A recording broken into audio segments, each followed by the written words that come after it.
Et bonjour à tous. Vous vous souvenez au mois d'avril, le 14 avril, j'avais fait des boutures à l'étouffée, puis je vous avais dit qu'il faut une vingtaine de jours pour voir les résultats.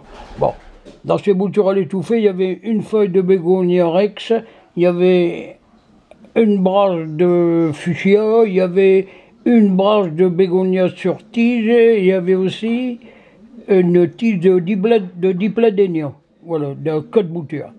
Donc, ça a été fait à l'étouffée pendant 20 jours. On avait mouillé le terreau, on avait mis les boutures, on avait fermé hermétiquement, naturellement, et on n'avait pas touché, on n'a pu arroser. Le circuit de condensation s'est fait sans arrêt, c'est de cette façon que le terreau est resté très humide et qui favorise naturellement. Il faut mettre ça, la germination, il faut mettre ça à une fenêtre, pas au soleil, mais à une fenêtre dans votre maison où il y a une température de 20 degrés.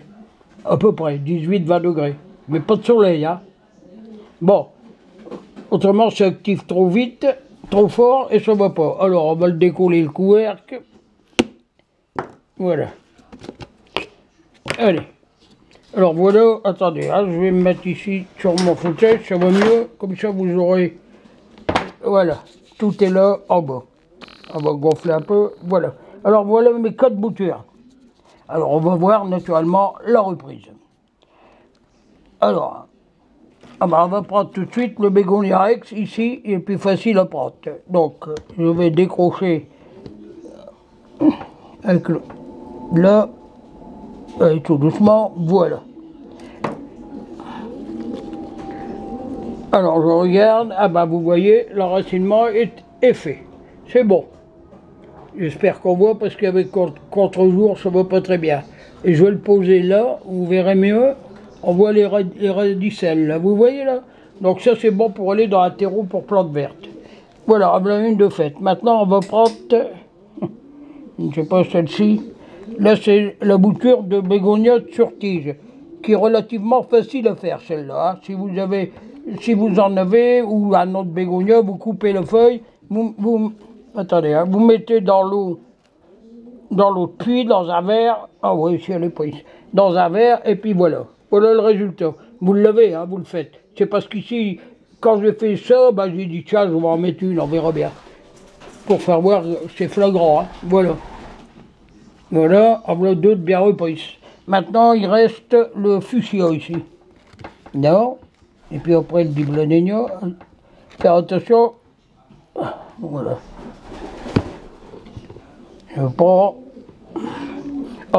Le fuchsia est bien enraciné aussi. Vous voyez, ça fait que c'est une bouture aussi à mettre dans du terreau pour plantes vertes. Vous pouvez rempoter tout doucement et surtout pas d'eau au-dessus, c'est toujours là l'eau. L'eau c'est toujours dans un contenant qu'on le met, hein. Ça monte par capillarité. Alors maintenant il reste la bouture de dipladénia.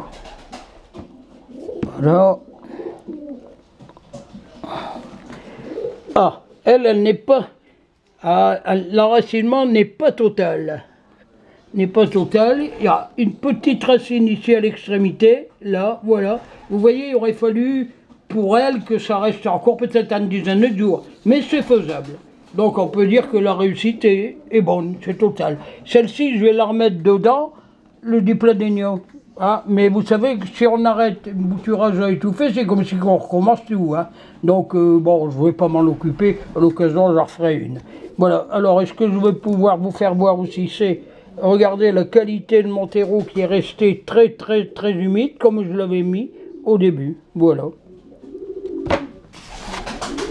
Alors, vous voyez, vous pouvez remarquer que chaque fois, moi, je viens au résultat. C'est normal. Et je peux avoir aussi un échec, c'est comme les autres, hein, je ne suis pas autrement qu'un autre. Mais je vous fais voir que les 4 plantes, ces 3 plantes-là, ici, c'est bon. Celle-là, je ne m'aventurerai pas à la mettre, elle n'est pas terminée. Il y a un petit enracinement, mais vraiment affilé. Vraiment très, très, très minime. Bon, enfin soit. C'était pour vous faire voir. Allez, bonne journée.